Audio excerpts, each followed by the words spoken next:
The year is 1937. The Depression has already stripped the heart out of the high plains, leaving only dust and unrelenting despair. On a forgotten stretch of isolated land, the silence is broken only by the sudden, terrifying realization that a man has dissolved into the night air. A reliable worker vanished without leaving a single track. No fight. No supplies missing. Just an empty bunk. A skeptical investigator arrives, expecting simple folly or flight. Instead, he finds profound terror gripping the few remaining residents. The animals are frantic, and the wind carries sounds that are not wind. He quickly learns that the local hardship is nothing compared to the ancient hunger of the ground beneath their feet. Some things are not merely lost, they are harvested. The relentless, scorching sun of July 1937 pressed down upon the high plains of Colorado, baking the earth until it was the color of old bone dust. The air shimmered, not with heat alone, but with a tension so thick it felt like physical constraint. This was Raven Hill Ranch, a scar of human endeavor etched onto a landscape that clearly resented the imposition. A cloud of fine red grit marked the arrival of Elias Vance, 31, who cut a jarring figure against the desolation. His lean build and sharp blue eyes suggested a man accustomed to facts and figures, not the primal silence of the prairie. His suit jacket, perpetually dust-covered despite his efforts, felt like a cage in the heat. Elias was intense, cynical, and desperately sought a logical explanation for the terror gripping this isolated outpost. He parked the battered Ford Model A near the dilapidated main house, its porch planks warped and bleached. Waiting for him was his older brother, Josiah Vance, 38. Josiah's weathered appearance and slumped shoulders spoke volumes of a man fighting a losing battle against the Depression and the land itself. His thinning brown hair was slicked back with sweat. He was burdened, struggling to maintain control, and now, fear had added another layer to his exhaustion. "You came," Josiah said, his voice a dry rasp, devoid of welcome or relief. Elias stepped out, swatting the fine particles clinging to his trousers. "Someone had to. You wired me that Silas just evaporated. You know how that sounds, Josiah? Like cheap dime store fiction." "It's the truth," Josiah insisted, running a hand over his face. "Silas Thorne, 45, the most reliable hand I ever had. Stocky frame, hands calloused from 20 years of work. He didn't drink, he didn't fight. He was here one minute, gone the next. The night of the clear sky disappearance. No tracks, Elias. None." Elias walked toward the corral, his eyes scanning the packed earth. He took nothing. No bedroll, no cash, no horse, nothing. His boots are still under his cot. His jacket is hanging on the peg. Then he fell. Accidentally, maybe. Maybe he wandered out into the dust during the night, disoriented. Elias reached into his interior pocket, pulling out Elias Field Journal, a small leather-bound notebook he used to meticulously document physical evidence. His hands were already moving, cataloging the scene, trying to impose order on chaos. It wasn't disorientation. A voice rasped from the shadows beneath the porch overhang. They both turned. Harlan Beck, 62, sat there, whittling a piece of wood into an unrecognizable shape. Harlan was gaunt, his face deeply wrinkled, and a milky cataract clouded one of his eyes, giving him a perpetually distant gaze. He was paranoid, obsessed with the local legends, and seemed resigned to the coming doom. It was the land, Harlan whispered, not meeting their eyes. It got hungry. It always does, round here. Predates the settlers, this place. Old, hungry presence. Elias sighed, making a note in his journal about local superstition, witness paranoia. He had come prepared for grief and panic, but not this visceral, debilitating terror. "Harlan, we need facts. Silas was last seen when?" "Midnight, roughly," Josiah cut in. He finished his shift checking the calves. "We saw him head back to the bunkhouse. Clearest night you ever saw. Stars like hammered silver." Elias walked the short distance to the bunkhouse. The space felt cold, unnaturally so. even though the external temperature was nearing 100 degrees. Elias paused, pressing his palm against the rough-hewn timber wall. The temperature drop was immediate, localized, and profoundly unsettling. He pulled a thermometer from his bag and recorded a 15-degree variance inside the bunkhouse compared to the exterior shadow. This was his first entry into the journal that defied simple explanation. The water source, Elias pressed Josiah later, as they stood near the windmill. The animals seem agitated. Josiah looked defeated. They won't drink right. They low all night, facing the hills. And look at the flow. The water running.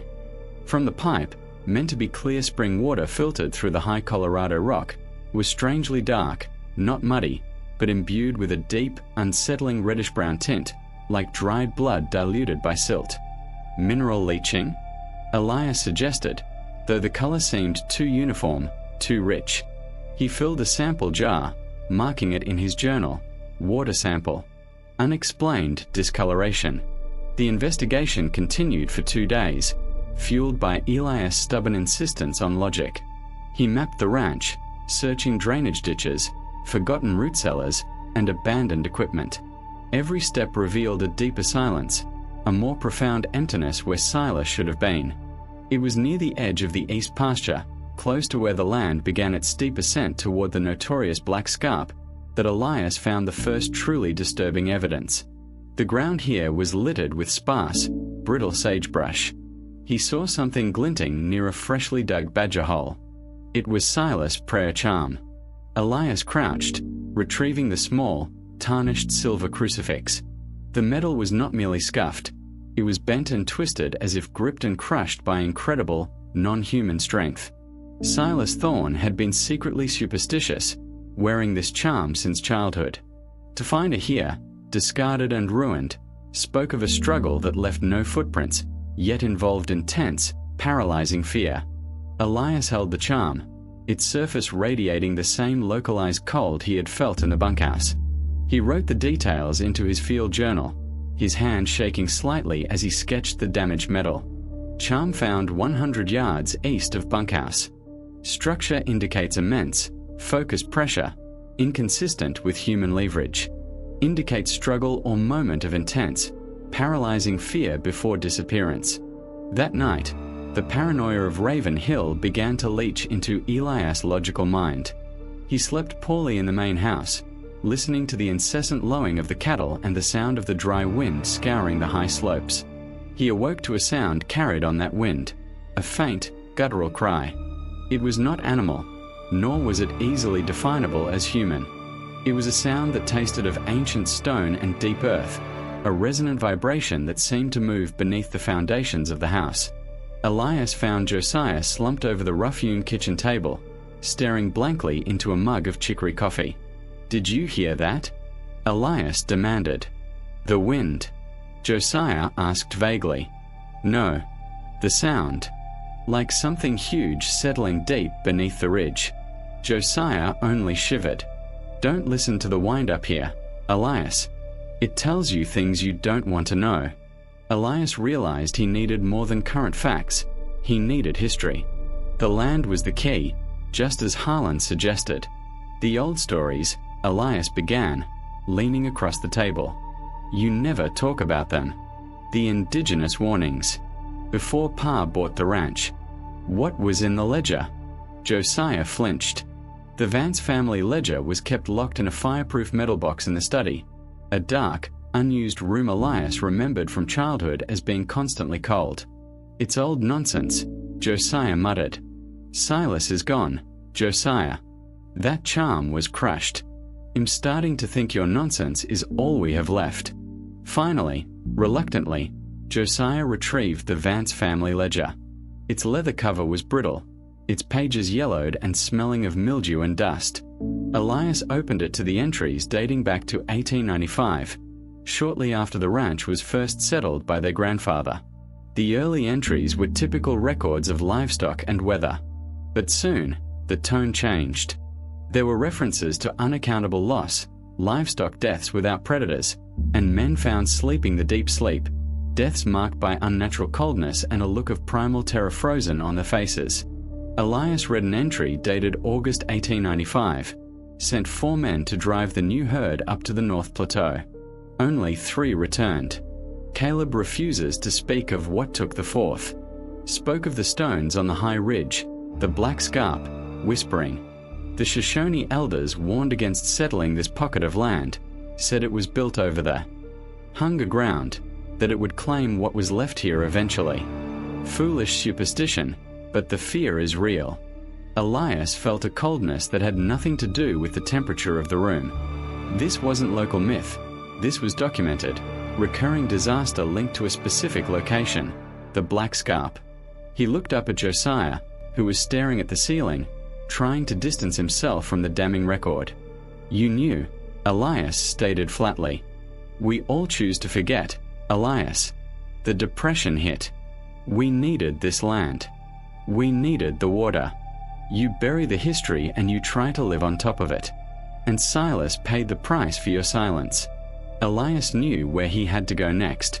The answers weren't in the dust of the pasture, but in the cursed stones of the high ridge.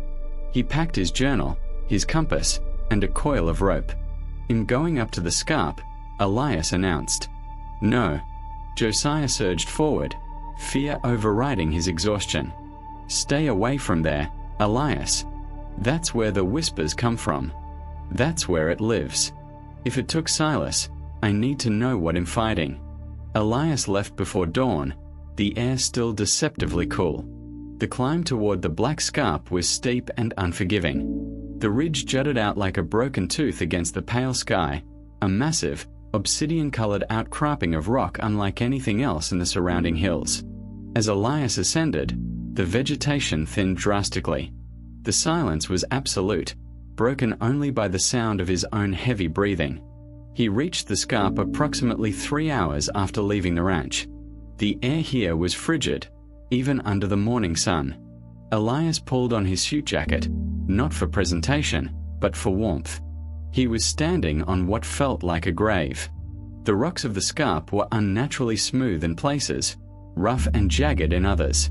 Elias moved along the base of the main rock face, running his hand over the stone. He stopped suddenly. Embedded in the dark rock were markings. These were not the faded pictographs of local tribes. These were petroglyphs unlike anything known to man.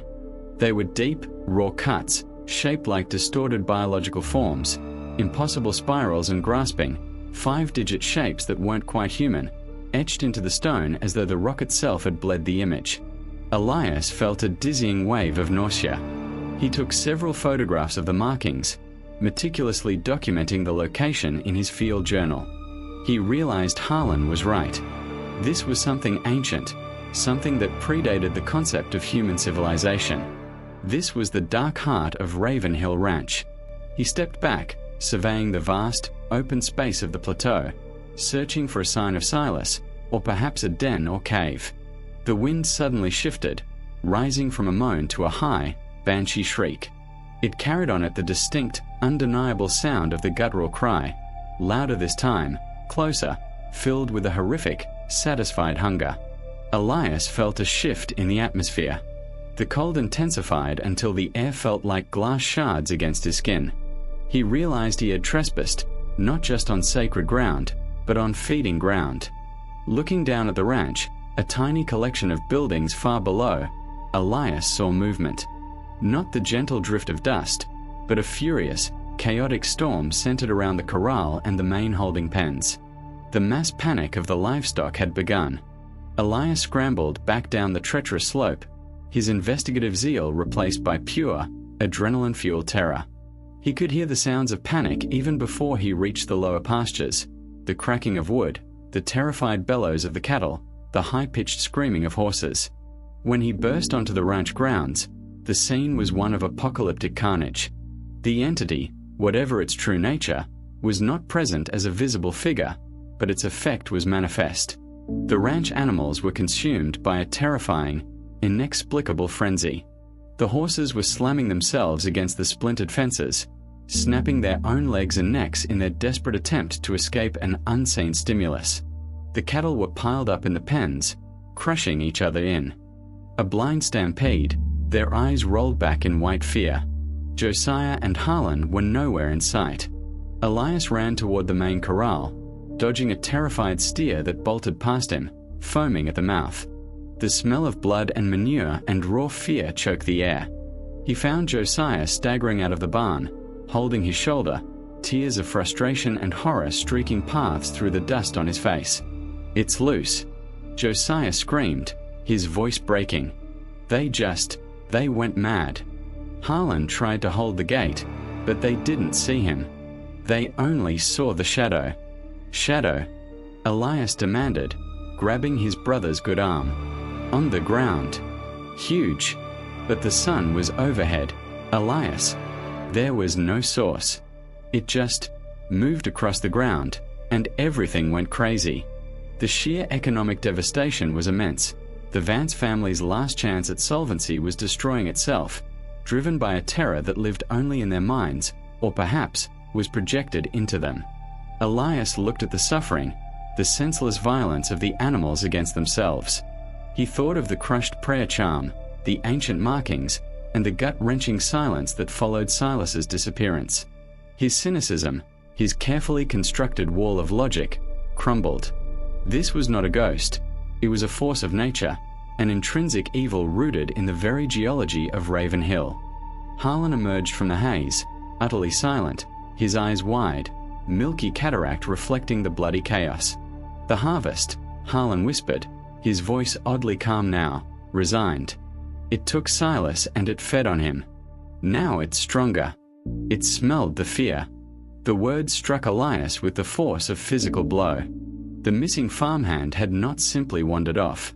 He was not an accident. Elias Vance had the horrifying realization of the harvest. Silas Thorne, a dependable man worn thin by the depression, had become sustenance for the ancient, unsleeping horror. The desperation, the isolation, the sheer volume of human and animal anxiety on this doomed ranch, it was all a slow-cooked offering for the entity. Elias looked at his brother, Josiah, whose face was a mask of utter despair. The ranch was destroyed. Their livelihood was gone. But more terrifyingly, Elias realized that the entity had shifted its focus. It had tasted the first offering, and now it was hungry for the rest of the trespassers. The source of the terror was not external, something they could fence out or shoot. It was intrinsic to the land itself, and they were trapped within its domain. Elias dropped his field journal, the pencil snapping against the dusty earth. Rationality was useless now. The cold spot, the dark water, the crushed silver, these were merely the physical residue of a supernatural hunger. He picked up the journal again, not to document, but to survive. He had to assume Silas was irrevocably gone, absorbed into the landscape's dark history. Elias looked up at the black scarp, now bathed in the late afternoon light. The silent, cold menace of the stones seemed to watch them. "It's not satisfied," Elias said, his voice flat, his blue eyes finally showing not just intensity, but a terrible, cold comprehension. Silas was the appetizer. "Now it's looking at us, Josiah." Josiah didn't need to ask who us meant. They were the Vance brothers, the last remaining anchors on this cursed ground. The faint, guttural cry sounded one last time, not on the wind, but from the depths of the earth beneath their feet, a sound of patient, satisfied waiting. The horror of Raven Hill Ranch had fully awakened, and Elias Vance knew, with chilling certainty, that the only way off this land was to be claimed by it. They were no longer investigators or farmers. They were simply the next course. The dust settled slowly over the carnage, sealing them in their inevitable fate. The thick, choking dust, stained red and brown by the upheaval, slowly settled over the wreckage of Raven Hill Ranch. The desperate, dying bellows of the cattle had faded, replaced by a silence more profound and terrible than before. It was a silence that confirmed ownership. The land had claimed its due. Elias stood amidst the carnage, the metallic tang of blood heavy in the July air. His suit jacket, now thoroughly useless as a shield against the heat or the horrors, hung awkwardly on his frame. He no longer felt the heat. The cold he had first detected in the bunkhouse now seemed to emanate from the very bedrock, a creeping chill that penetrated bone and thought. Josiah was crouched near the splintered remains of the main gate, his shoulders heaving, not with sobs, but with a desolate, silent failure. The ranch, the lineage, the hope they had desperately clung to through the ravages of the Depression, it was all now so much broken wood and dead meat. "We need to move," Elias rasped, his voice raw. He had to assume the entity was sated momentarily, but the harvest rarely concluded with a single offering. Silas was a meal, the livestock a lavish feast. Elias and Josiah were the dessert. Harlan, meanwhile, was inspecting the mangled body of a calf with the detached curiosity of a mortician. He didn't look fearful, only validated. "It ain't moving," Harlan said, his voice flat, his milky eye fixed on the high ridge. "It just settled. It digested. You hear that quiet, Elias? That's its brayer thin. We're going inside, Harlan. Now." Elias grabbed Josiah by the arm, pulling his brother toward the dilapidated main house, which suddenly seemed impossibly frail, a mere shell of sun-bleached wood offering no protection whatsoever. Inside the dark, stifling kitchen, the remaining atmosphere of normalcy had evaporated. The air felt heavy, viscous, as if it resisted movement. Elias pulled the bolt across the door, a futile, purely symbolic gesture. What was the shadow? Elias demanded of Josiah, needing to grasp at some kind of empirical description, even if the source was supernatural. Josiah leaned against the wall, sliding down until he was seated on the floor, ignoring the grit clinging to his clothes. It wasn't a shadow, not like a cloud or a person. It was dense, like a piece of night that fell out of the sky and spread across the dirt. When it moved, the animals didn't try to run away from it, Elias. They ran into things. They wanted to cease existing. Elias felt a cold not tighten in his gut.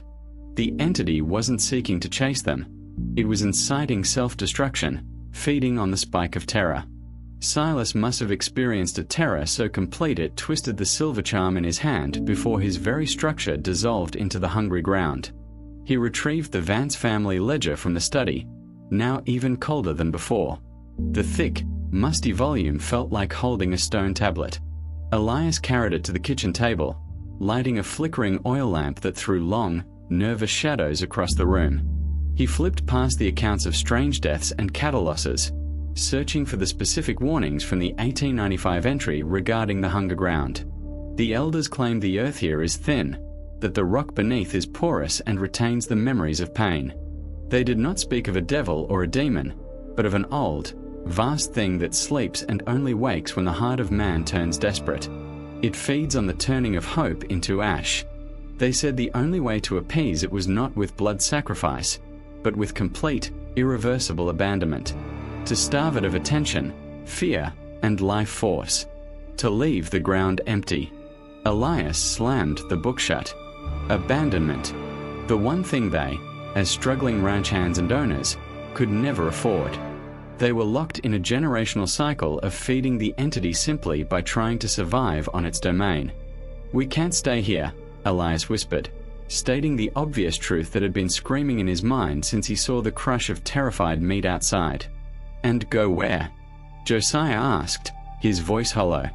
"Dust's End? They'd turn us away. They are scared of this air as much as we are. The Depression, Elias. This is all we have left. This land, it was supposed to be our future. This land is a grave, Josiah. It always has been." Elias stood and walked to the nearest window, peering out into the twilight. The sky was the color of bruised plums. He could barely discern the imposing silhouette of the black scarp against the eastern horizon, silent, watchful. As he looked, he saw something shift in the periphery, low on the ground near the barn. It was a faint ripple in the dust, like an impossibly cold current of air dragging something heavy. It wasn't a shadow this time. It was an absence of light, moving with agonizing slowness. Elias backed away from the window, his breath hitched in his throat. He had to stop documenting and start acting. But what defense was there against a geological horror? Harlan was still seated outside, near the well pump. Elias opened the door just enough to see him clearly. Harlan was humming a low, tuneless melody, his head tilted back, staring at the sky where the first stars were appearing. "Harlan," Elias called, urgency sharp in his voice. "Get inside." Harlan didn't turn. "No use, Elias. It needs to know we know. It likes the knowing." "What are you talking about?" Harlan finally turned his head, his face illuminated by the faint lamplight. There was a look of disturbing clarity in his one good eye. "Silas tried to pray it away," Harlan said, his voice carrying the immense weight of the plains. "That's why the charm was crushed. The prayer was just more noise. The entity isn't the darkness. It's the quiet that comes after the screaming stops." Elias felt a profound dread. Harlan wasn't afraid because Harlan wasn't fighting. He was offering himself up. "It knows we're here," Elias said, retreating and bolting the door again. The night deepened, and the full force of the psychological assault began. The house, their sanctuary, turned against them. The localized cold spots that Elias had meticulously tracked in his field journal expanded, merging into a uniform, paralyzing chill that sank the temperature inside the house to below freezing, while the air outside remained sweltering summer heat. Josiah began whispering, arguing with himself in low, broken tones about the ranch solvency, listing figures and debts, the numbers blurring into a meaningless litany of failure. The despair that the land fed on was now being pumped directly into their minds. Elias tried to focus on the objective reality. He was cold. He was trapped. He was being hunted by something ancient. A new sound began, subtle at first, then growing, the sound of scraping. Not against wood, but against stone, emanating from beneath the floorboards. It sounded like massive talons scoring granite, a sound that implied immense size and unimaginable patience. Elias grabbed a kerosene lamp and forced himself into the study, the room Josiah had kept perpetually locked. The cold here was absolute, cutting through his clothes like razor blades. He needed to find any scrap of information their grandfather might have left regarding defense or escape. He found an additional compartment in the metal box that held the ledger, hidden beneath a false bottom. Inside, wrapped in oilskin, was a single, brittle map and a few pages of loose, handwritten notes dating from 1895. Elias unfurled the map. It was a crude survey of Raven Hill, focusing specifically on the high eastern ridge. 3XS were marked near the black scarp, accompanied by dense, shaky script. "The scarp is not the heart, but the mouth. The stone bleeds cold. The spring runs dark because it is drinking the subterranean runoff. Beneath the 3 points marked here, the pressure is lowest. If the ground can be broken, if the air can rush in, perhaps the sleep can return. But the price is high. It demands metal, time, and absolute silence." Elias looked at the map. The 3 points formed a triangle extending from the scarp toward the ranch house. They were shallow dips in the rock, almost indistinguishable from the surrounding terrain. This was their grandfather's futile, desperate attempt to fight the hunger ground with geology. He wasn't trying to kill it, but to vent the pressure, to put the ancient horror back to sleep. The house shuddered violently, throwing Elias against the wall. The guttural cry, the sound of ancient earth settling, was now directly beneath them, amplified by the rigid structure of the house. Josiah screamed from the kitchen. Elias scrambled back, dropping the map. Josiah was rigid, staring at the empty doorway of the pantry. Sweat was pouring down his face, freezing instantly in the unnatural cold. "Silas," Josiah whispered, his voice shaking uncontrollably. "Hez there. Hez telling me how cold it is." Elias stepped forward, peering into the dark pantry. Nothing. But the fear radiating off Josiah was tangible, a scent the entity was surely consuming greedily. "Hez not here, Josiah. It's the thing. It's feeding you the despair. He said I left him," Josiah choked out. "He said I knew the land was cursed, but I tied him to the wage. I bought his fear and now the ground owns him." The psychic attack was absolute. The entity wasn't a monster they could fight. It was the embodiment of their moral and economic ruin, given a horrifying, physical presence in the form of cold and sound. Elias had to get Josiah out of the house. The paralysis of guilt would be his death. "We are leaving," Elias commanded, grabbing the map, his journal, and the small, bent prayer charm. "We are going to the scarp, Josiah." Josiah only shook his head, tears freezing on his cheeks. "No. I deserve this. I tied myself to this ground." Elias realized he had to shatter the remaining psychological wall. He slapped Josiah hard across the face. "Snap out of it. This is what it wants. It wants you to stay here and dissolve into your regret. It took Silas. Are you going to give it 2 Vances and the ranch? Fight it." The shock, combined with Elias's own desperation, jolted Josiah. He stood, his eyes wild but slightly more focused. "What about Harlan?" Josiah asked, his voice weak. They looked out the kitchen window. Harlan was gone.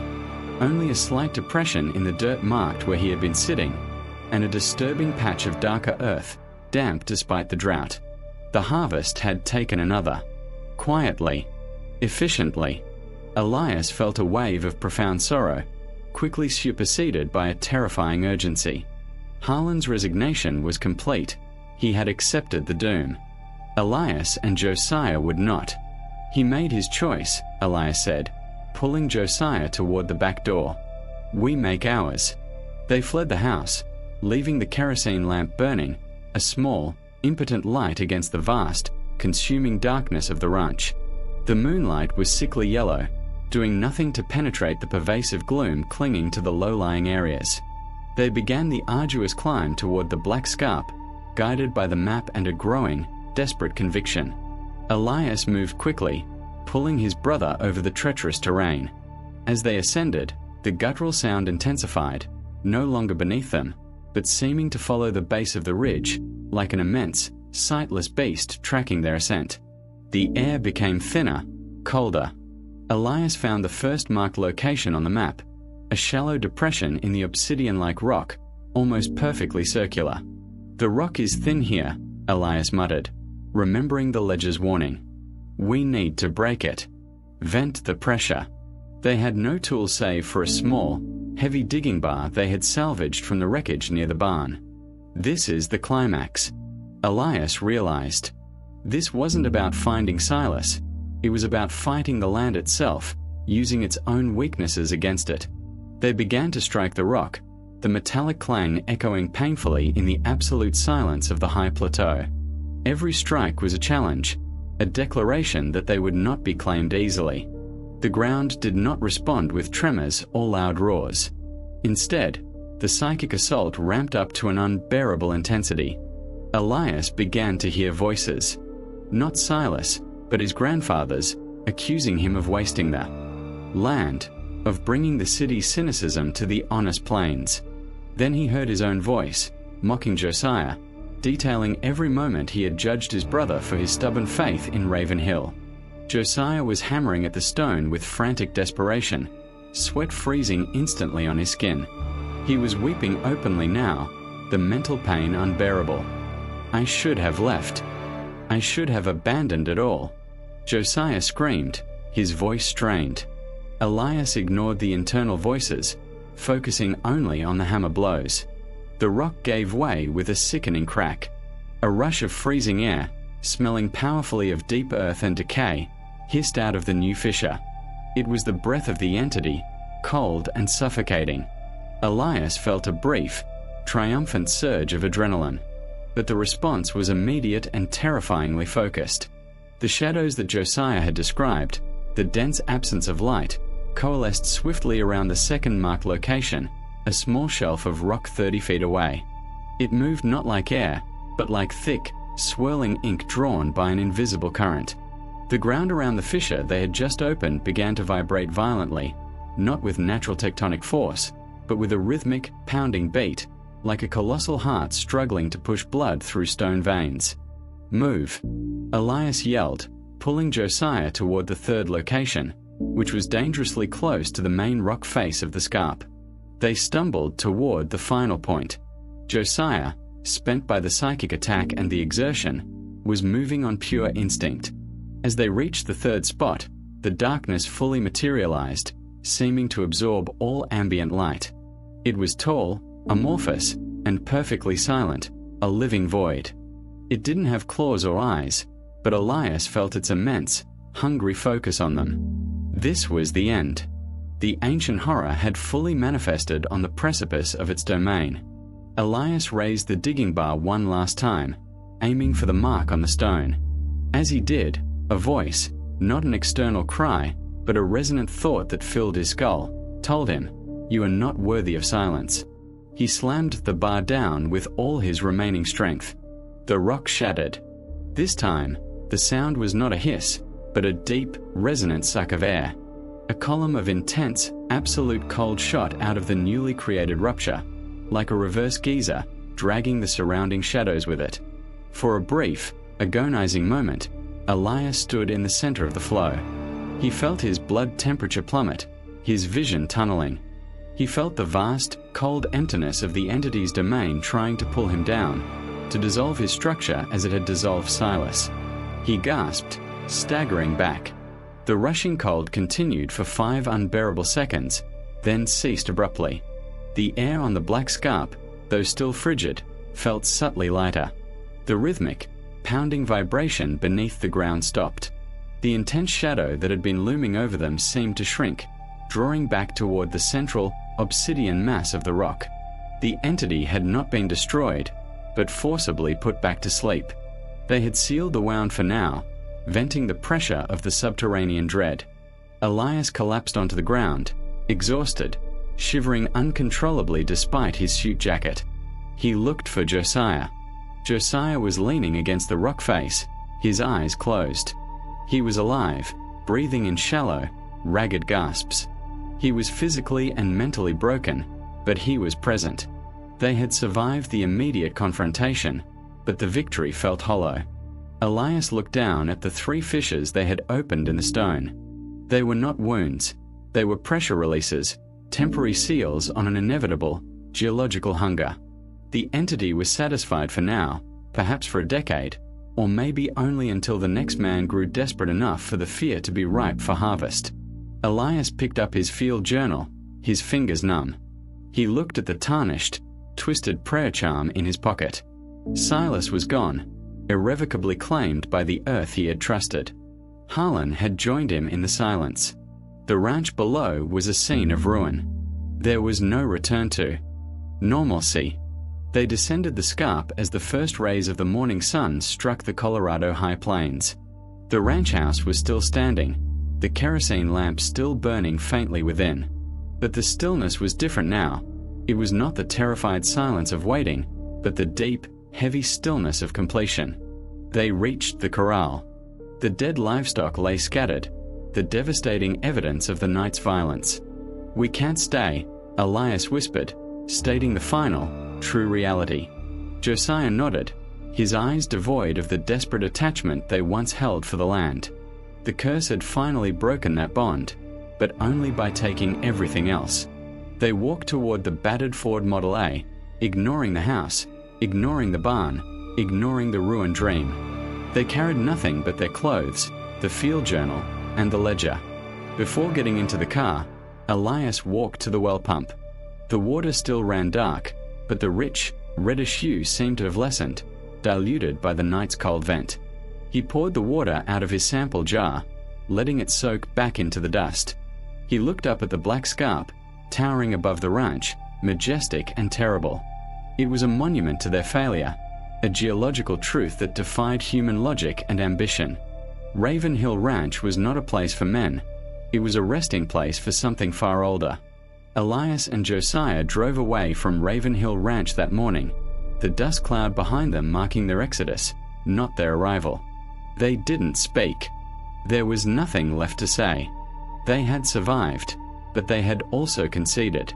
They were simply 2 more souls scattered by the relentless force of the depression and the unforgiving, ancient malevolence of the Colorado high plains. As the car rattled past the perimeter fence, Elias took the bent silver prayer charm and tossed it into the sagebrush.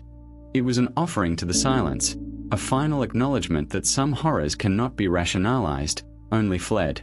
Raven Hill Ranch settled back into its deep, oppressive silence. The wind, which had carried the screams and the guttural cries, now whispered only of dust and waiting. The entity had feasted, and now it slept, nourished by the despair of the Vances and the disappearance of Silas.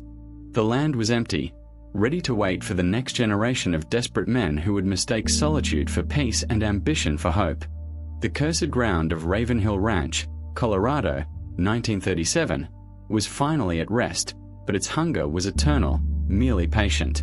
The night air of the Colorado High Plains, usually a blessing after the furnace of the July day, was instead a sharp, cutting enemy.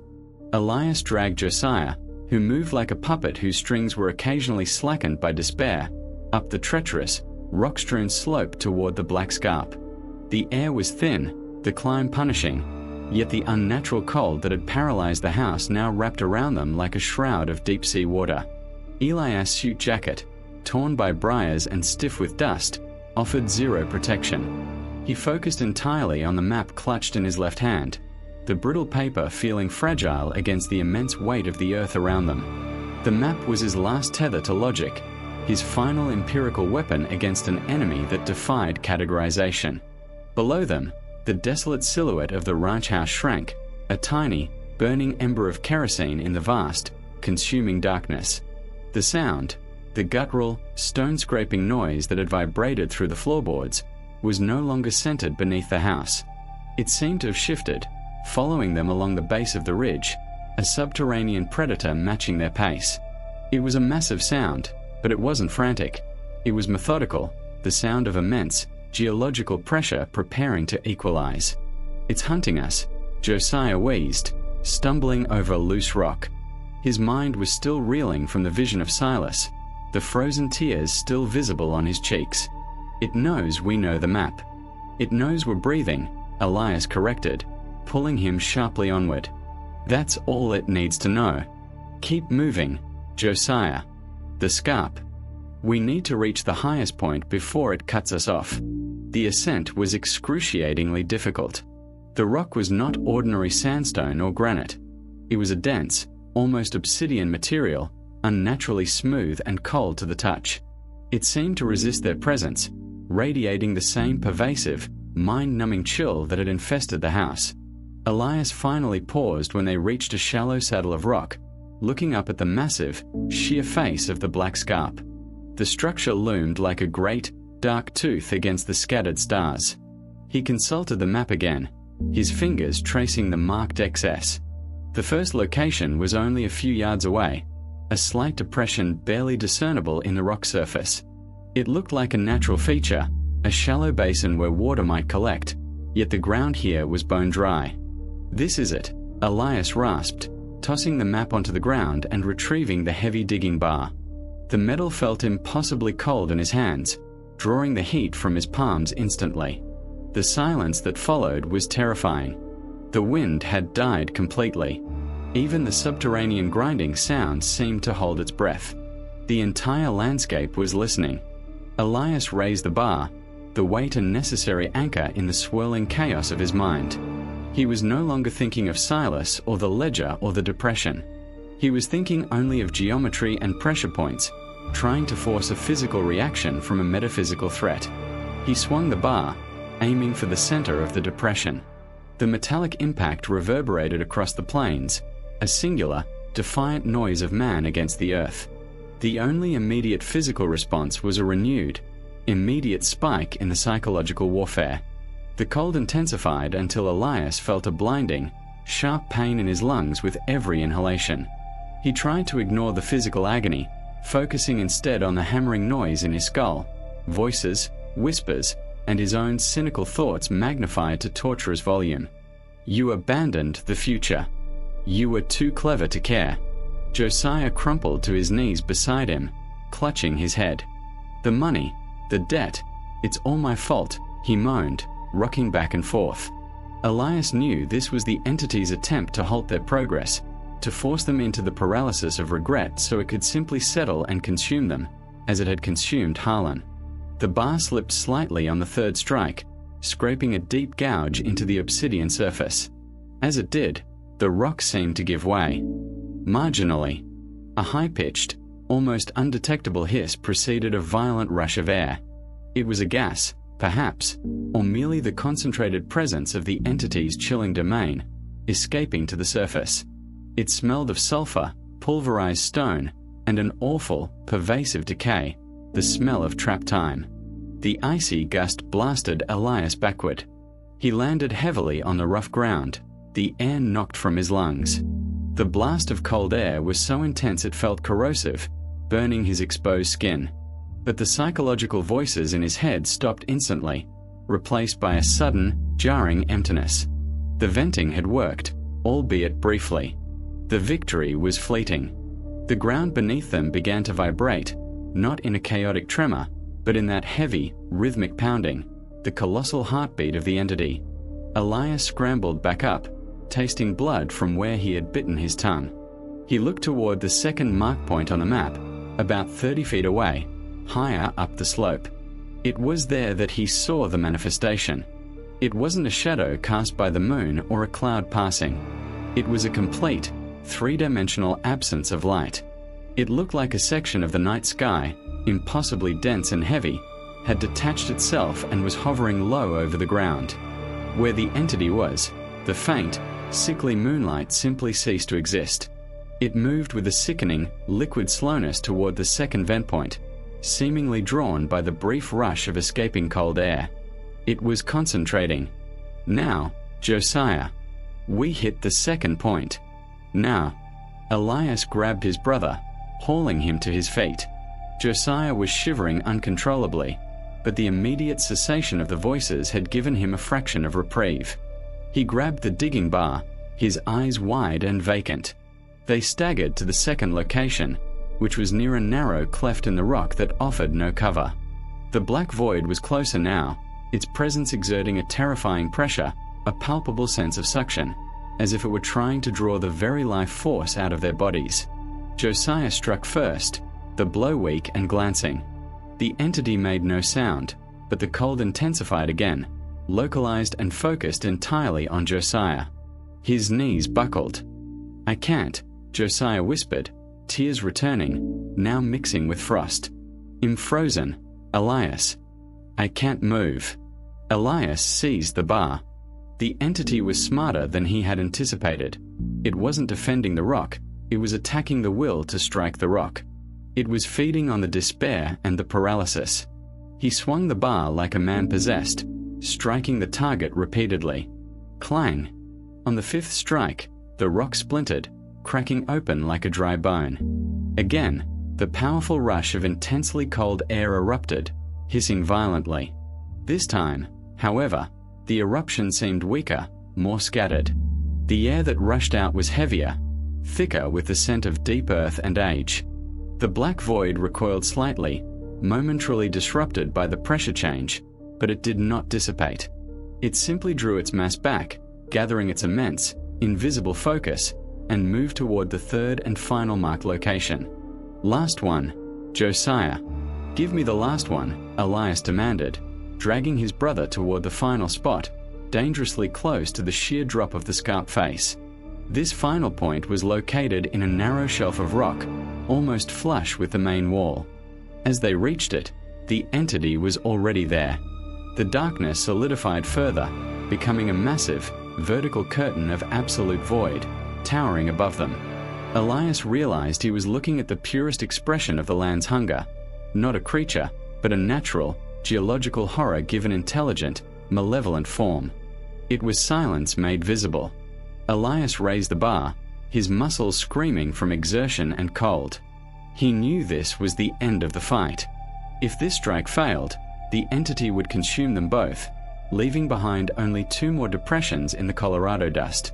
As he prepared to swing, the thought arrived. It wasn't sound, but a vibration in his skull, cold, vast, and infinitely patient. You sought empirical truth in matters of the soul. You documented the shadows, but you never looked at the darkness. You are not worthy of silence. It was the ultimate scorn. Elias, the rational man, was judged deficient even as a worthy offering.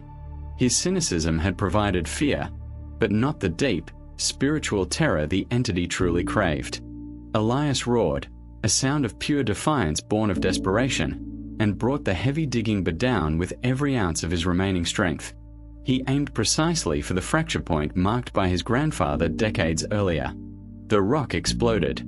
The black void, the manifestation of the entity, was caught directly in the reverse geyser of its own expelled essence.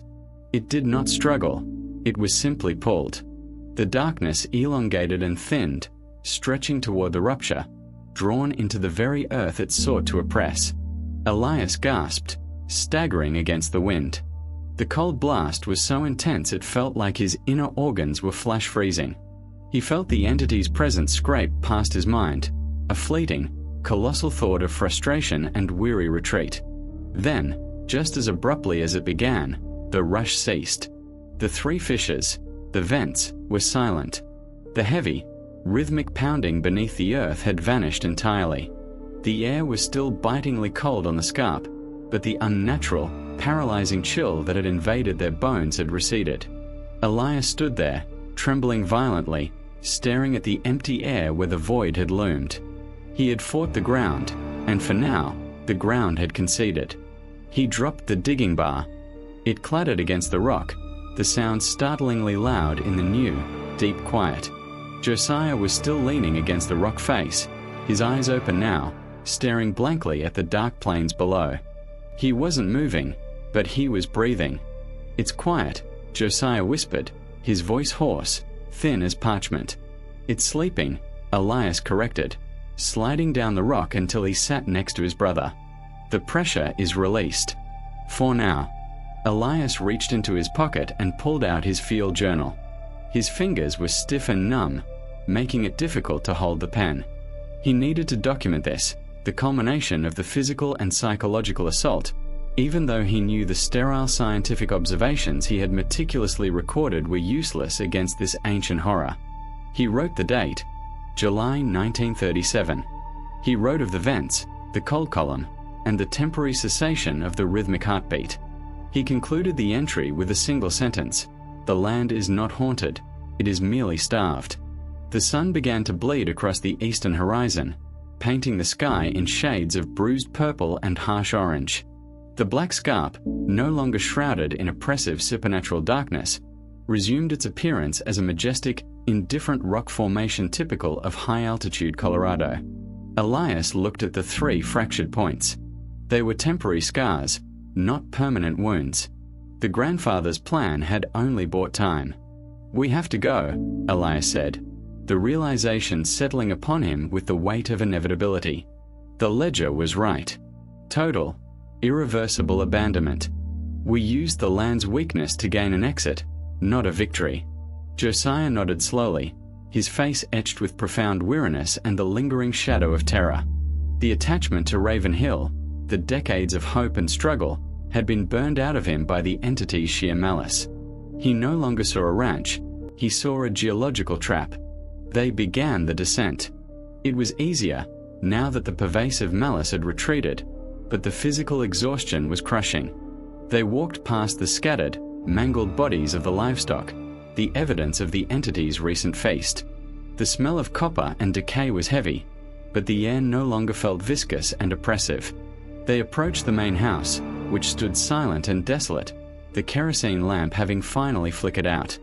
It was just an empty shell now, a monument to their failure to survive the depression and the demands of the cursed ground.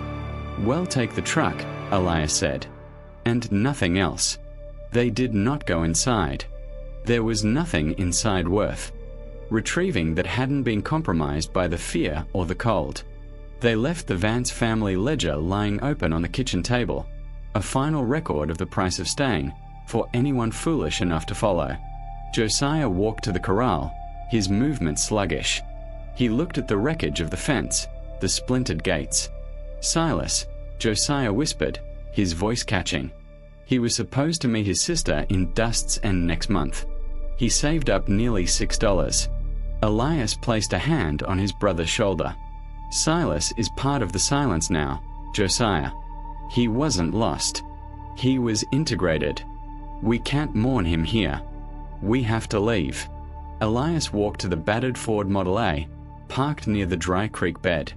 He checked the gas tank. Miraculously, it still had enough fuel for the drive to the nearest functioning settlement, which was Dust's End, miles away.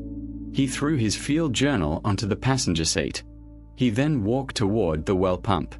The water, which had run dark and red, was now merely muddy, a sign that the worst of the subterranean runoff had been pulled back into the depths.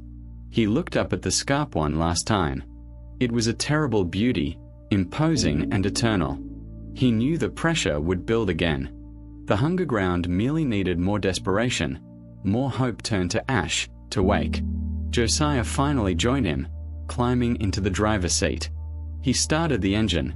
The ancient motor caught with a groan, sputtering life into the oppressive stillness. Elias got in beside him. He reached into his suit jacket pocket, pulling out the small, tarnished silver charm Silas had carried, the one found bent and broken in the dust. He looked at the crucifix shape, the symbol of protection twisted against an ancient horror that predated even the concept of the divine. It was a reminder that some evils were geological, not theological. It had offered Silas only noise, not defense. As Josiah pulled the Model A into a grinding turn, sending a thick cloud of Raven Hill's reddish dust billowing into the air, Elias rolled down the window. The dry, summer wind immediately whipped into the cabin. Without a second thought, Elias flung the bent silver charm into the sagebrush beside the road. It flashed once in the early sunlight and vanished into the dense undergrowth, a final offering to the demanding silence. They drove, not looking back.